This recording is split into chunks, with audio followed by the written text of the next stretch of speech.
Finally home. Oh shit, it's here. Yes! What is going on, guys? Super happy. I told you guys later this week I would be doing a Burmese Python feeding. Well, the food has arrived. Really happy this is here. I gotta pull this big boy out. I gotta defrost him, and then we are gonna feed the Burmese Python. Yes! So happy. This is gonna be a great video. Hopefully you guys do enjoy it.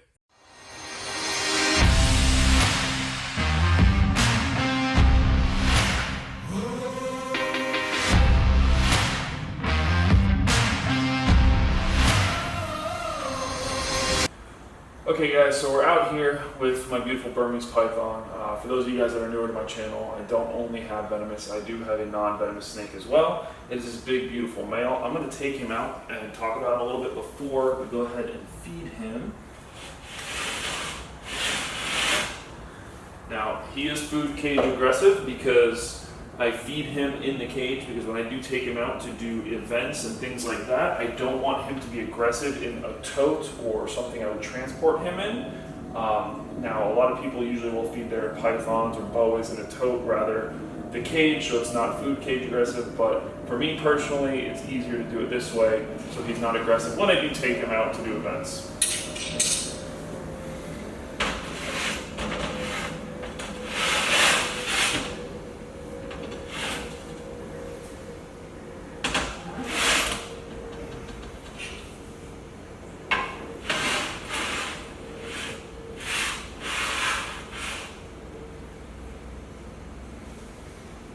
Now, the only thing is now, when I do take him out and I grab him with a snake hook, he knows it is not feeding time.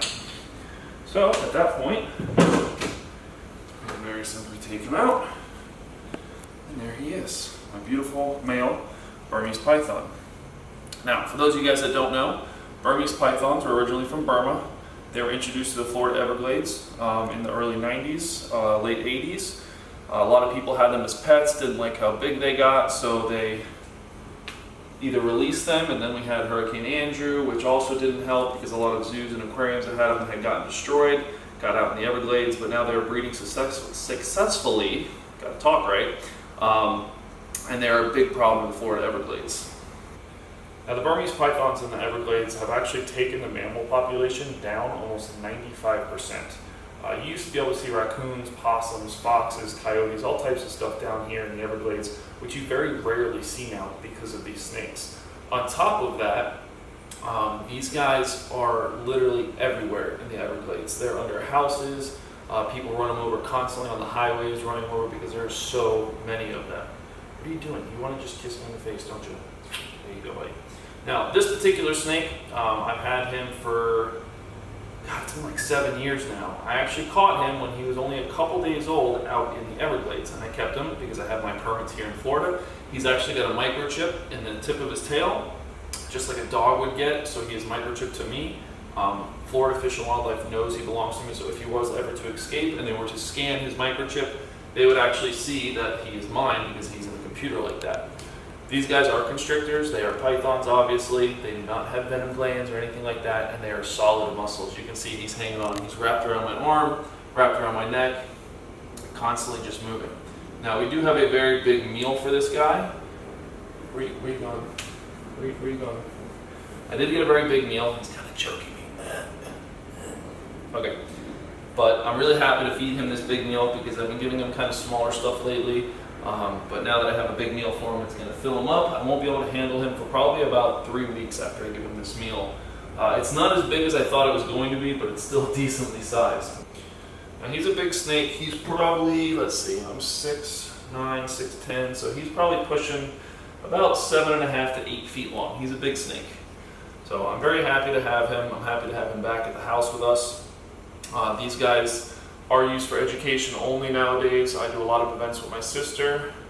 I keep him outside in my enclosed patio just because he does better outside than a lot of the other snakes.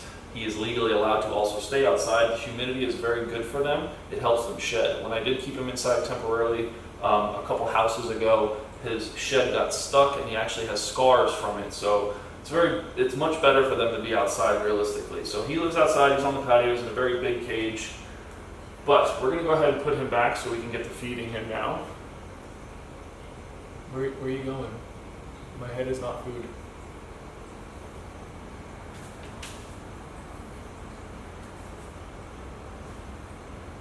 He just, yeah.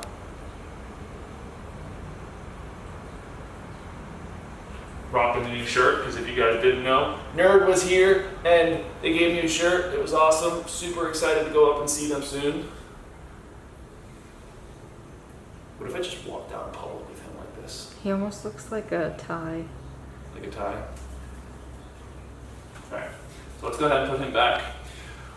While we're waiting for his awesome meal to defrost, you are going to get such a big meal. It's going to be awesome.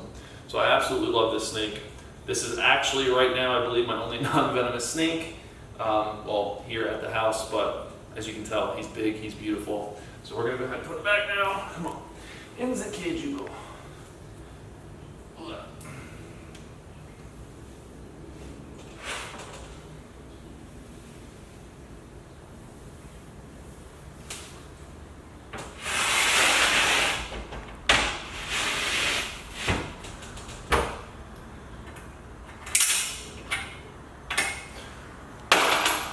Okay, let's go check on that meal. Alright guys, so I told you I had a big meal for it. It took a lot longer than I expected to defrost. As in it took almost 7 hours for this thing to defrost, but it is a very big rabbit. Still very wet, but that's okay. It's a big rabbit, not gonna lie. Not gonna lie, it's a big boy. So we're gonna go ahead and feed this to my Burm now. It's a very big meal. This will last him probably a good month. I don't really need to feed him after this, so he's already anxiously waiting. So we're gonna go ahead and get started with this. So much fun.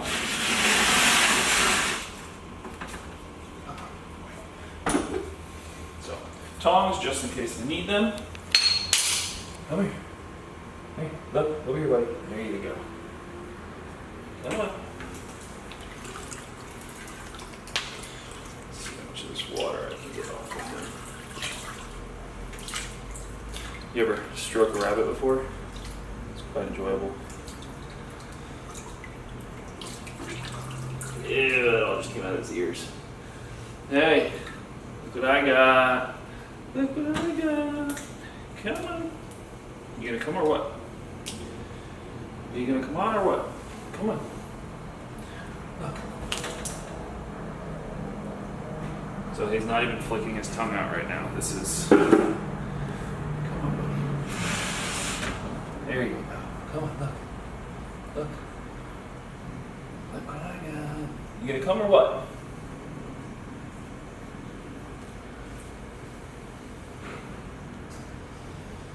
I know you haven't eaten in a little while. Come on.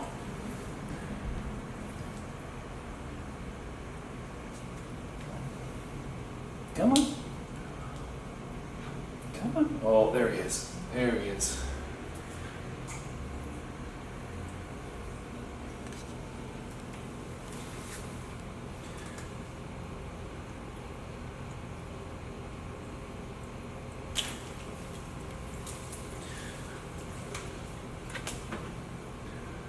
Sweet.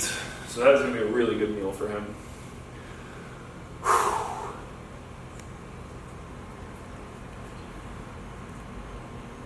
So now normally when they would constrict food, they would actually feel the heartbeat in that food and also be able to tell how many breaths it's taking. Every time that rabbit at this point would pretty much let a breath of air out, he would squeeze a little bit tighter. So right now, because it is a frozen thawed rat, he already knows that he gets pretty much animals that are dead, so he doesn't really squeeze them all that long like he would a normal live prey. Now what I'm going to do is go ahead and put him back in the enclosure so I do not have to sit out here with him. Ooh, we didn't like that. You're okay, buddy. You're okay, buddy. So he actually does think this rabbit might be alive because I'm doing this now. So we're going to go ahead, put that there. It's crazy because when he's squeezing this thing, he's squeezing it with everything he's got. So if you get your hand stuck in that, you can actually feel how powerful these guys really are.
Okay, so I had to finish this video the next day because it took him 3.5 hours to eat that rabbit.